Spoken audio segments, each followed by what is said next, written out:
Assalamualaikum warahmatullahi wabarakatuh, saintis muda.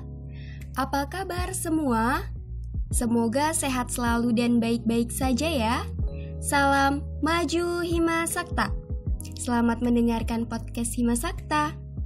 Sebelumnya, saya akan memperkenalkan terlebih dahulu rekan-rekan media dan narasumber kita pada siang hari ini.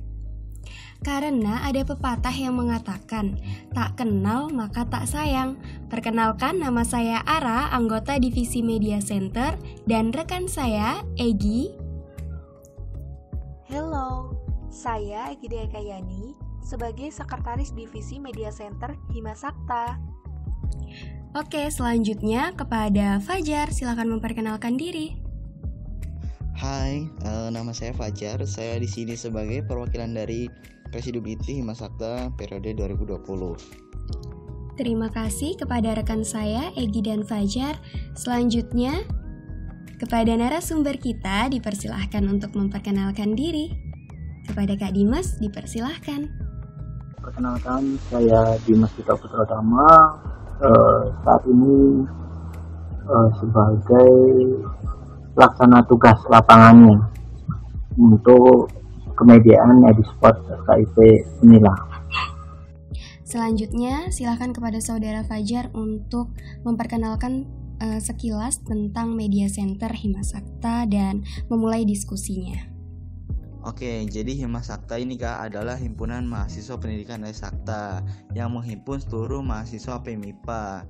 Nah, di Hima Sakta itu ada kemediaannya namanya Media Center. Di Media Center itu ada beberapa program kerja. Salah satunya adalah menjalin kerjasama dengan kemediaan yang ada di internal maupun di eksternal Unila. Maka dari itu untuk saat ini Hima Sakta ini ingin mengadakan kerjasama dengan Edusport. Maka dari itu diadakanlah podcast ini gitu. Nah, mungkin itu sekian dari Hima Sakta sedikit ya Kak. Nah, mungkin selanjutnya dari Edusport Kakak bisa menjelaskan sedikit apa itu Edusport, lalu program kerjanya apa aja. Karena masih banyak teman-teman yang nggak tahu tentang Edusport, padahal kita tuh berada dalam satu fakultas yang sama gitu Kak.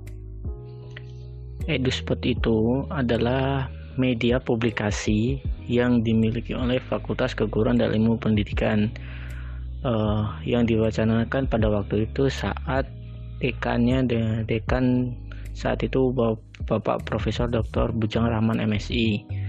Ketika saat itu Edusport ini memiliki beberapa program kerja yang sejalan dengan apa yang ada di kegiatan fakultas, seperti halnya lebih ke media centernya. Sama dengan Hima Sakta, Edusport ini memberitakan semua kegiatan, semua yang berkaitan, semua hal yang ada di fakultas yang harus diketahui mahasiswa ataupun yang harus diketahui oleh dunia luar.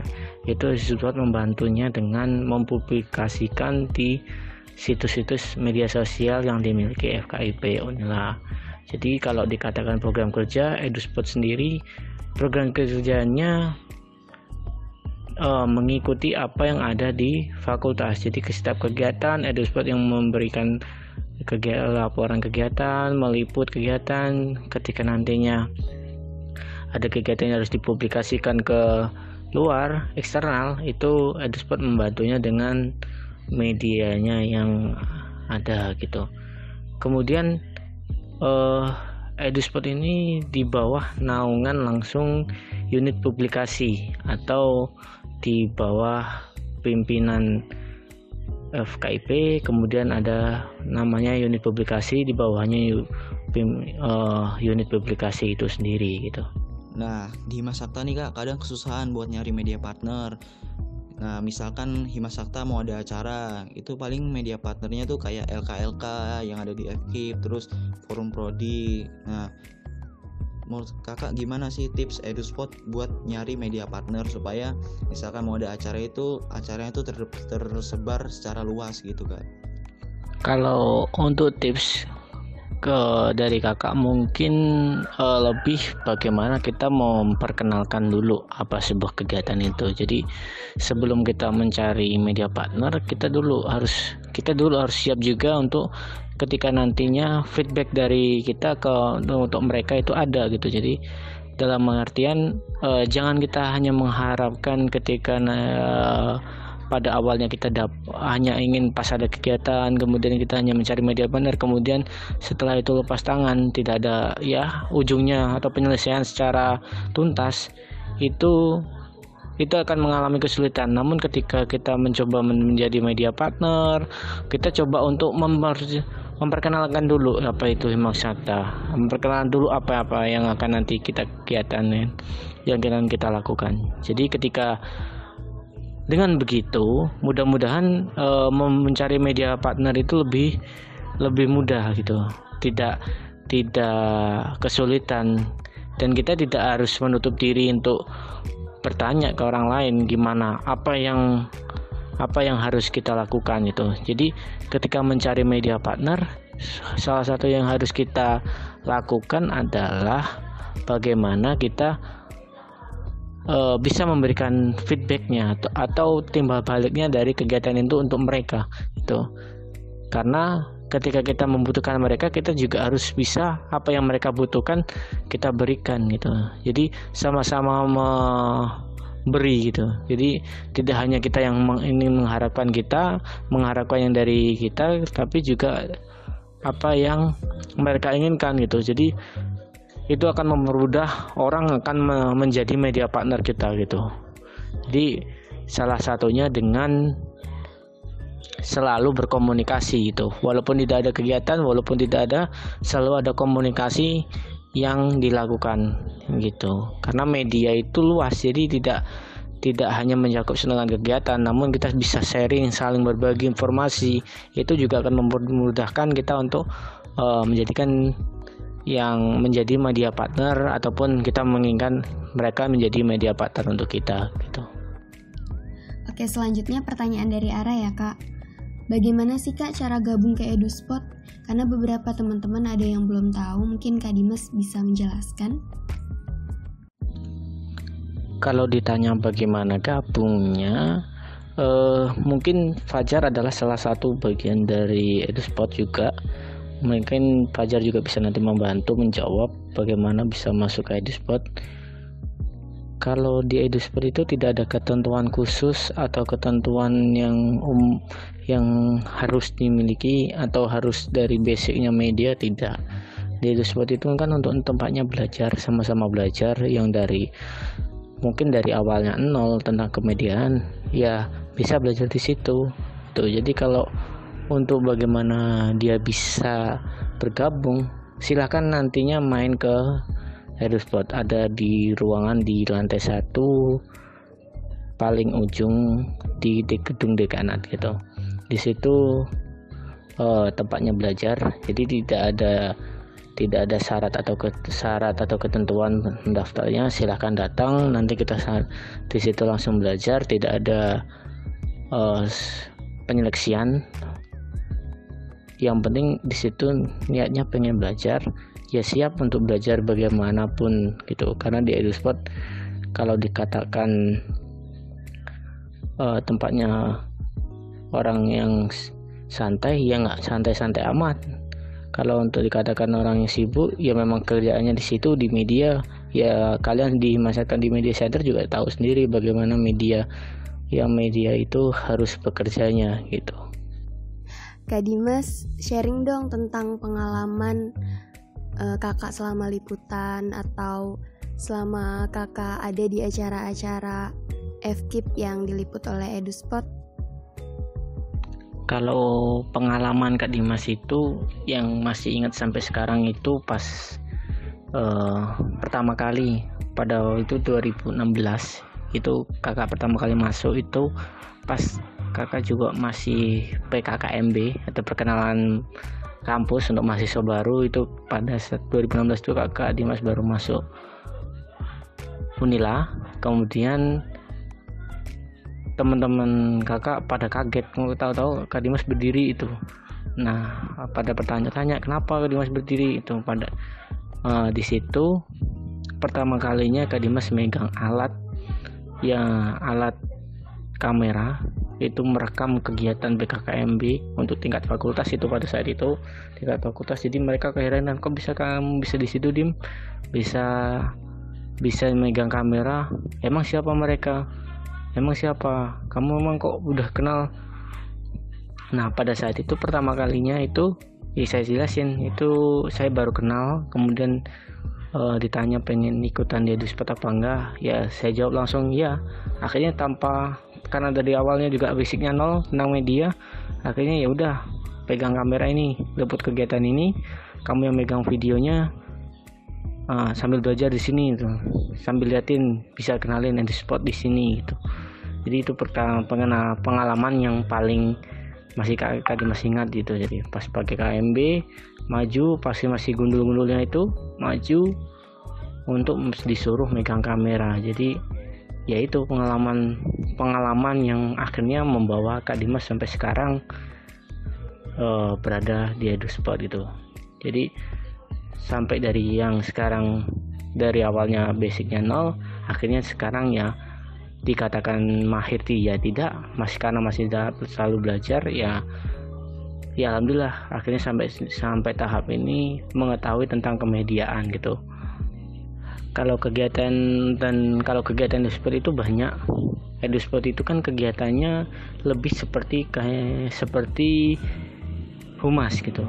Jadi biar kalian mengetahui lah humas itu seperti apa. Jadi setiap ada kegiatan acara itu baik di luar kampus maupun di dalam kampus itu harus siap untuk memberitakan kegiatan itu. Jadi melaporkan kegiatan yang disebarluaskan di web yang pada kemungkinan besar orang tidak bisa mengikuti, akhirnya mereka bisa membaca dari apa yang kita tulis, kemudian apa yang kita sebarkan di media sosial gitu. Jadi Edusport itu lebih kepada kegiatan-kegiatan yang sifatnya eksternal kampus maupun internal kampus, itu selalu memberikan kabar atau berita yang terbaru yang berada di kampus, terutama di FKIP Unila. Dari Egy ya Kak, sebenarnya anggota dari Edusport itu ada berapa ya Kak? Dan siapa-siapa aja Kak? Karena Egy sendiri belum terlalu mengenal anggota dari Edusport. Lalu bagaimana pembagian jobnya Kak? Kalau Edusport sendiri itu ada kurang lebih 12-an orang gitu yang ada. Datanya realnya saya tidak terlalu ingat. Nah, tapi untuk yang aktif yang saya ketahui itu kita kan ada pimpinan redaksinya gitu. Pimpinan redaksinya Bapak Bayu Saputra SPD MPD, beliau dosen di pendidikan kimia, dia adalah pimpinan redaksi. Kemudian saat ini koordinator redaksinya lagi kosong yang karena pada saat itu Kak Andri Wijaya SPD sudah dipindah tugaskan di rektorat. Kemudian ada saya, kemudian ada Eko itu mahasiswa PTI, kemudian ada Fajar itu sendiri, kemudian ada Dias, ada Engga, dan ada yang lainnya. Itu rata-rata mahasiswa PTI yang notabene adalah teknologi informasi, pendidikan teknologi informasi, yang mereka juga belajar tentang teknologi. Akhirnya beberapa mahasiswa di program studi PTI ikut bergabung di Edusport gitu. Jadi kalau di Edusport itu ada siapa saja ya dikatakan banyak orang, tidak ya ada gitu orangnya. Dan pembagian tugasnya sendiri kita di Edusport itu fleksibel.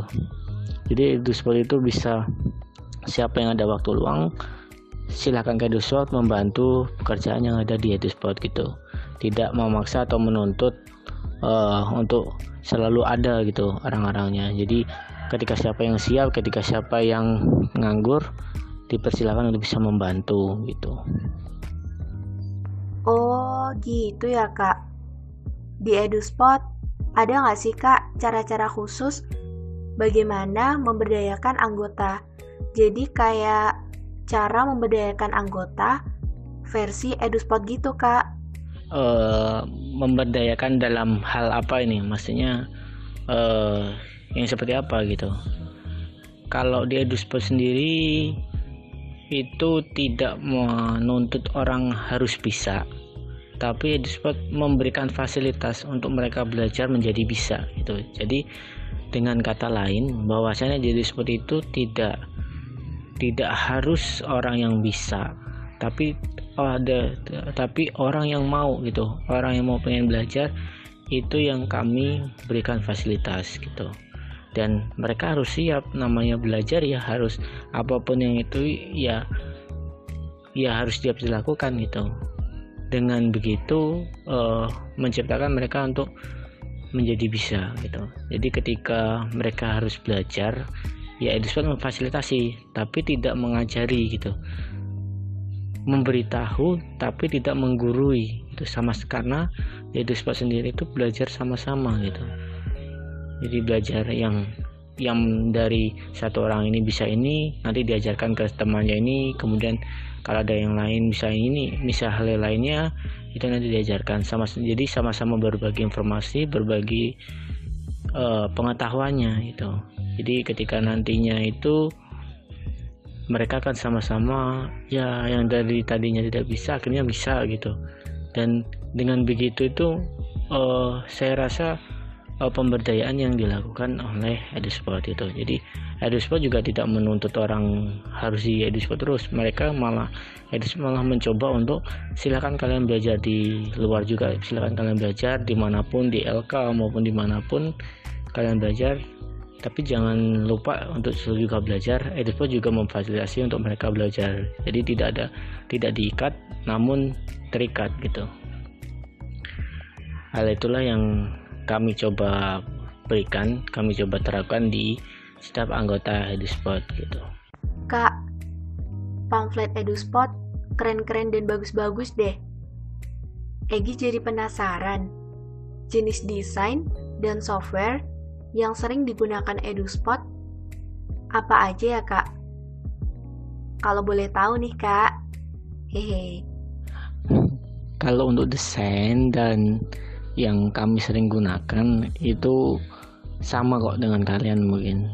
Kami hanya menggunakan Corel, Adobe Photoshop, itu yang ringan, yang untuk laptop nggak kuat, yang untuk komputer juga kuat gitu. Jadi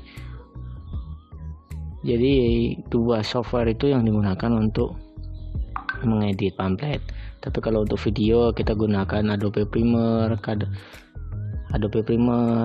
kemudian kita gunakan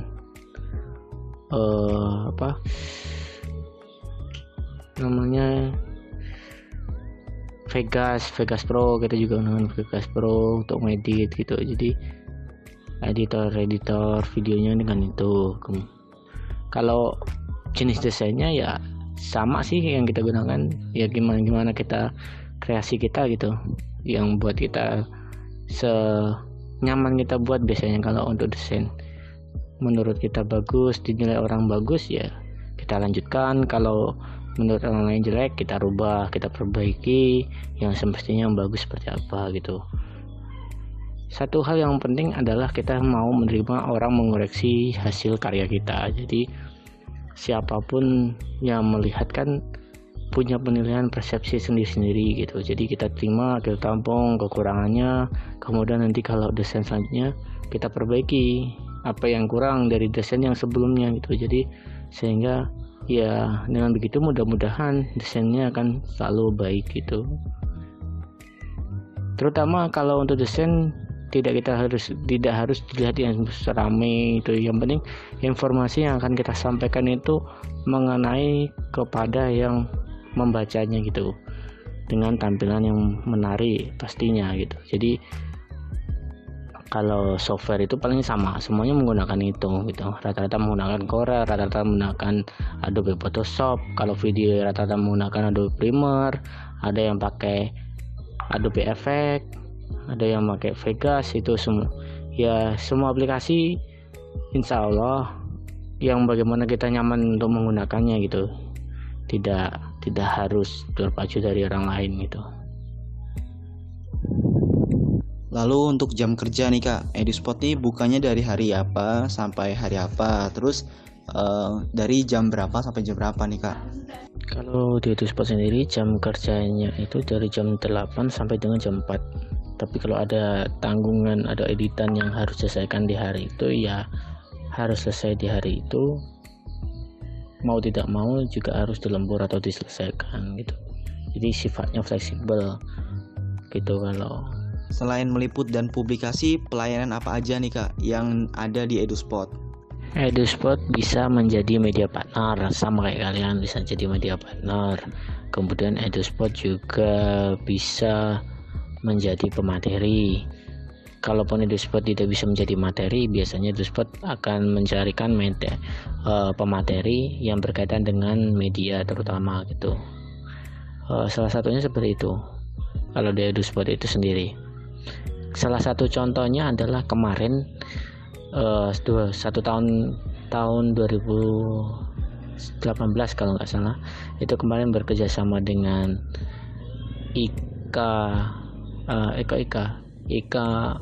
Ikatan Mahasiswa Lampung Timur, itu mengadakan sebuah seminar yang berkaitan dengan kemediaan, dan kemudian ingin bekerja sama dengan EduSpot, dan EduSpot memberikan sebagai media partnernya mencarikan pemateri yang salah satunya yaitu dari Net Lampung itu kemarin, yang menjadi pemateri dalam kemediaan yang diadakan kerjasama antara Ikatan Mahasiswa Lampung Timur dengan EduSpot. Itu salah satu contohnya seperti itu. Jadi kepada siapapun yang pendengar di podcast ini, jangan sungkan untuk bekerja sama dengan EduSpot. Walaupun EduSpot tidak bisa membantu dalam arti membantu material, namun EduSpot juga bisa membantu ide, kemudian membantu mencarikan pemateri kalau itu pun berkaitan dengan pemateri dan berkaitan dengan media gitu. Pertanyaan dari Ara lagi ya Kak. Alat apa saja sih Kak yang biasa digunakan EduSpot dalam mengambil foto dan video? Alat yang pernah digunakan itu kalau di EduSpot itu ada drone, kemudian ada kamera itu, kemudian ada kamera HD untuk video. Kadang juga kami itu untuk memfoto kegiatan kalau terpaksa ataupun dalam keadaan darurat harus menggunakan gadget HP gitu. Jadi alatnya kalau untuk video foto ya ada foto DSLR menggunakan Canon, itu ada di EduSpot gitu. Kalau alatnya itu ya alat umum yang biasa untuk sebagai media itu menggunakan untuk memfoto, sama kok, nggak ada perbedaannya gitu. Oke, satu pertanyaan lagi dari Ara Kak. Apakah EduSpot menerima jikalau ada yang meminta EduSpot sebagai pemateri dalam pelatihan desain ataupun tentang kemediaan, acara-acara kemediaan? Dengan senang hati kami akan menerima, walaupun nantinya kami tidak bisa menjadi pemateri, kami akan memberikan rekomendasi, atau dalam arti kata kami akan juga membantu mencarikan materi yang sesuai dengan tema tentang kemediaan gitu. Jadi EduSpot selalu bersedia atau selalu siap membantu untuk teman-teman media center, khususnya Himasakta ataupun yang lainnya, untuk bisa kami menjadi pemateri ataupun kami membantu mencarikan pemateri yang khususnya tentang kemediaan. Kami siap membantu dan bekerja sama untuk hal tersebut gitu. Jadi jangan sungkan selalu bertanya kepada EduSpot, karena EduSpot juga sih akan memberikan masukan ketika memang harus harus memberikan masukan dan memberikan